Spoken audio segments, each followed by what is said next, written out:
Լյուդմիլա Շելունց, պարտիզպանը։ 7 ցարից ու 7 ձորից այն կողմ մի բարի մարդ էր ապրում։ Ծղոտածածկ տանիքով նրա փոքրիկ տնակը իրենց գյուղի ծայրին էր, անտառին մոտ։ Այդ մարդն ամուսնացել էր մի գեղեցիկ աղջկա հետ, եւ նրանք սիրով ապրում էին երջանիկ։ Նրանք մի տղա ունեին։ Տղայի ծնվելուց մի քանի տարի հետո կինն անսպասելի ծանր հիվանդացավ ու մահացավ։ Նա այնքան էր սիրում իր կնոջը, որ նրա մահից հետո մնացած ողջ կյանքում այդպես էլ չամուսնացավ,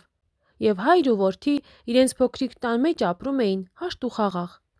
Տարիներն անցան, տղան էլ մեծացավ։ Նրանք գյուղական մի փոքր տնտեսություն ունեին, փոքր արտ, մեկ ձի, մեկ այծ եւ մի քանի ոչխար։ Հայրն իր տղայի հետ ցորեն էր ցանում իրենց արտում, եւ ձիուն արորին լծելով վար ու ցանք էր անում, իսկ երբ ցորենը հասնում էր, հնձելուց հետո լուծում էր սայլին ու բերքը տուն տանում։ Այծի ու ոչխարի կաթից մածուն ու պանիր էին անում, իսկ բուրդն էլ մանում էին եւ բրդի թելից տաք հագուստ ու գուլպաներ էին գործում։ Այդպես ապրում էին նրանք, հազիվ ծայրը ծայրին հասցնելով։ Մի քանի տարի անց, երբ տղան արդեն բավական մեծացել էր ու հասակ առել, որոշեց գնալ քաղաք, որպեսզի այնտեղ աշխատանք գտնի, փող վաստակի, ամուսնանա, ընտանիք կազմի եւ երեխաներ ունենա։ Որոշեց ու մի օր էլ ոտքով ճանապարհ ընկավ դեպի քաղաք։ Ճանապարհն անցնում էր անտառի միջով։ Նոր էր մտել անտառ եւ դեռ շատ չէր գնացել, երբ հանկարծ հանդիպեց թագավորի շքախմբին։ Թագավորը սովորություն ուներ իր 3 գեղեցիկ դուստրերի հետ կառքով շրջել իր թագավորության մեջ, որպեսզի անձամբ տեսնի ու լսի, թե ինչպես է ապրում իր ժողովուրդը։ Երբ թագավորն արդեն բավականին մոտեցել էր նրան, տեսնելով անտառում մենակ քայլող երիտասարդին, ողջունեց նրան ու հարցրեց. «Բարի օր, երիտասարդ, այդպես մենակ անտառի վտանգավոր ճանապարհով ուր ես գնում։ Չես վախենում անտառի գազաններից»։ Երիտասարդը խոնարհվելով թագավորի առաջ, ողջույն առավ ու պատասխանեց. «Թագավորն ապրած կենա, ես մեր անտառին սովոր եմ, գազաններն էլ ինձ են սովորել, այնպես որ նրանք ինձանից չեն վախենում, ես էլ նրանցից»։ Կարճ դադարից հետո շարունակեց. «Ձերդ գերազանցություն, ուզում եմ գնալ քաղաք աշխատանք փնտրելու»։ Թագավորին դուր եկան տղայի խելացի խոսքերն ու համեստ պահվածքը։ Իր խորհրդականի հետ ցածրաձայն խոսելուց հետո տղային ասաց. «Ինձ հետ կգաս ու կաշխատես իմ պալատի պարտեզում, կլինես իմ պարտիզպանը, կապրես ձիերի ախոռում, ձմռանը կտաքանաս նրանց ջերմությամբ, միաժամանակ իմ նժույգներին կկերակրես եւ ախոռն էլ կմաքրես։ Ես կհրամայեմ, որ քեզ միշտ համեղ ուտելիք տան եւ լավ արձատրեն»։ Տղան ստիպված էր ենթարկվել իր ճակատագրին, հլու հնազանդ կատարելով թագավորի ասածները։ Այդպես համաձայնվում է աշխատել թագավորի պալատում։ Բայց տղան չի մոռանում հորը, միշտ մտածում է նրա մասին եւ խիղճն էլ տանջում էր, որ նրան մենակ է թողել։ Գուցե տարիներով չկարողանա հայրենի գյուղ վերադառնալ եւ երբ նորից գյուղ գնալու հնարավորություն ունենա, ով իմանա, այդ ժամանակ իր հայրը կենդանի մնացած կլինի արդյոք, կամ իրենց գյուղում իրեն կճանաչեն։ Երբ շքախմբով հասնում են պալատ, օրն արդեն մտնել էր։ Նրանք կերակրում են ու տեղավորում ախոռում։ Այդ օրվանից սկսում է աշխատել պալատի պարտեզում։ Տղան սիրում էր իր գործն ու աշխատում էր ինքնամոռաց։ Նրա շնորհալի ձեռքերով պարտեզը փթթում է, ավելի գեղեցիկ ու շքեղ մի ծաղկանոց է դառնում։ Իր գործին նվիրվելով բազմագույն ու բազմատեսակ ծաղիկներ էր աճեցնում պարտեզում, որը դարձել էր թագավորի ու նրա դուստրերի սիրելի հանգստյան վայրը։ Սակայն 3 արքայադուստրերից 2-ը միշտ իրենց հեռու էին պահում ախոռում ապրող պարտիզպանից, ինչն անփորձ երիտասարդին շփոթեցնում ու տխրեցնում էր։ Բայց դա շուտ մոռանում էր, երբ կրտսեր արքայադուստրն էր պարտեզ գալիս։ Միայն թագավորի փոքր աղջիկն էր սիրալիր խոսում գեղեցկատես երիտասարդի հետ ու մարդկային վերաբերմունք էր ցուցաբերում վերջինիս նկատմամբ, այնպես որ երբեմն տղային թվում էր, թե համակրում էր իրեն։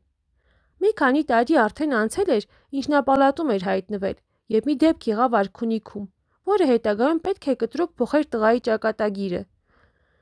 Մի անգամ թագավորն իր շքախմբով այգու լճակի վրա նավակով զբոսանքի էր ելել։ Թագավորը հենց ինքն էլ թիավարում էր նավակը։ Երբ զբոսանքից վերադարձան պալատ, հանկարծ նա նկատեց, որ ադամանդե թանկարժեք մատանի մատին չէր։ Հրամայեց իր ծառաներին մատանին որոնել լճակի հատակին, բայց որոնումներն ապարդյուն էին եւ մատանին չգտնվեց։ Թագավորը մի հրովարտակ գրեց, որ խոստանում էր իր մատանին գտնողին ամուսնացնել արքայադուստրերից մեկի հետ և հրամայեց հրովարտակն ամբողջ երկրով մեկ տարածել։ Բայց մատանին այդպես էլ չկար ու չկար։ Իսկ պարտիզպան տղան շարունակում էր նույն նվիրվածությամբ անդադար աշխատել պարտեզում, ախորնել էր մաքրում նույն ջանասիրությամբ ու նույն հոգատարությամբ էլ թագավորի նժույգներին էր կերակրում։ Եվ իր աշխատանքի համար, ինչպես թագավորն էր սկզբում խոստացել, շռայլորեն վարձատրվում էր։ Արդեն 7-8 տարի անցել էր, որ այդտեղ աշխատում էր։ Արդար քրտինքով վաստակած փողերն էլ խնայում էր, որպեսզի ամուսնանալու, տուն-տեղ դնելու իր վաղեմի երազանքն իրականացներ։ Այդ տարիների ընթացքում արդեն հասցրել էր բավականաչափ մեծ գումար հավաքել,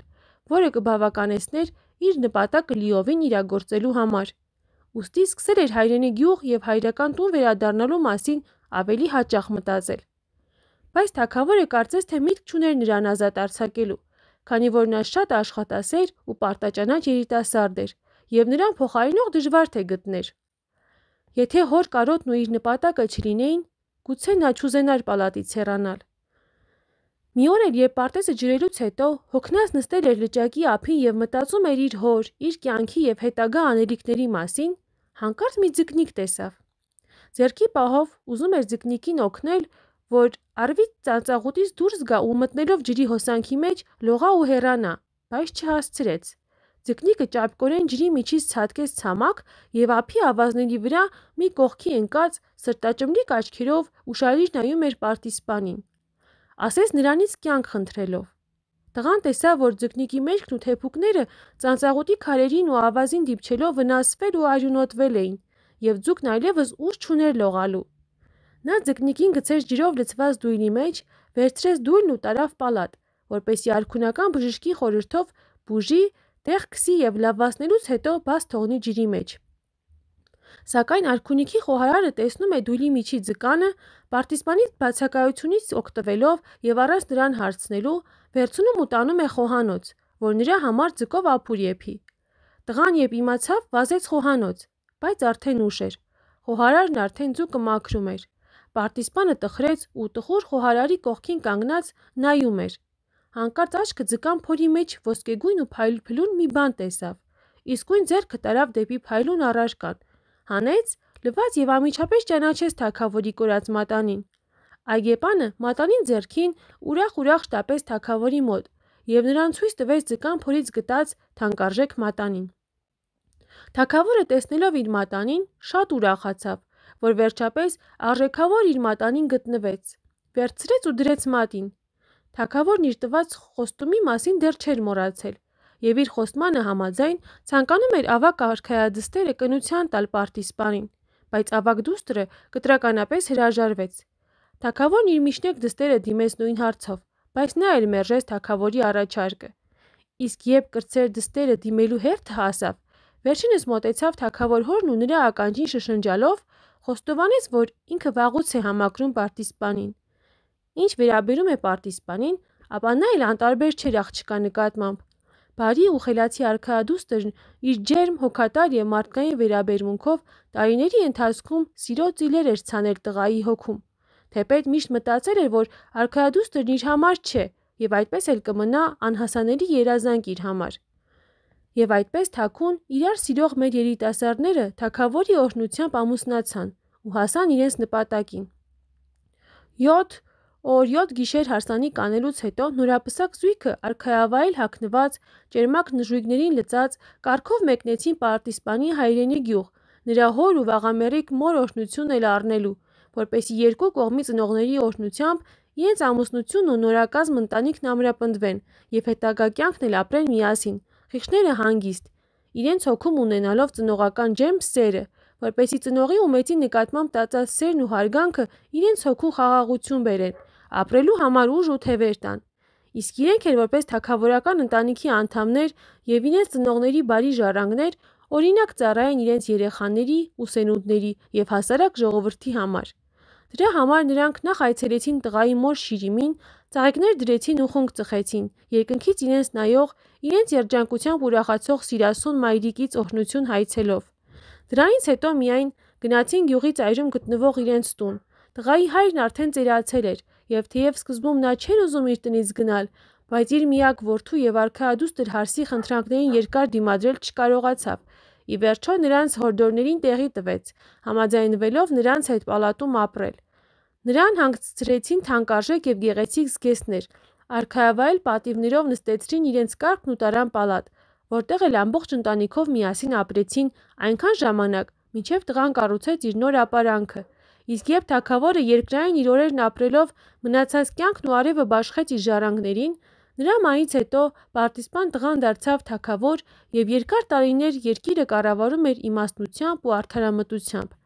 Այդպես նրանք միասին ապրեցին երջանիկ եւ հաշտ ու համերաշխ, նախ երեխաներ, հետո էլ թոռներ ունեցան, հասնելով իրենց երազանքներին։ Սիրելի ընթերցողներ, Աստված տա, որ նրանց նման դուք էլ հասնեք ձեր բարի նպատակներին ու թող կատարվեն ձեր բոլոր երազանքները։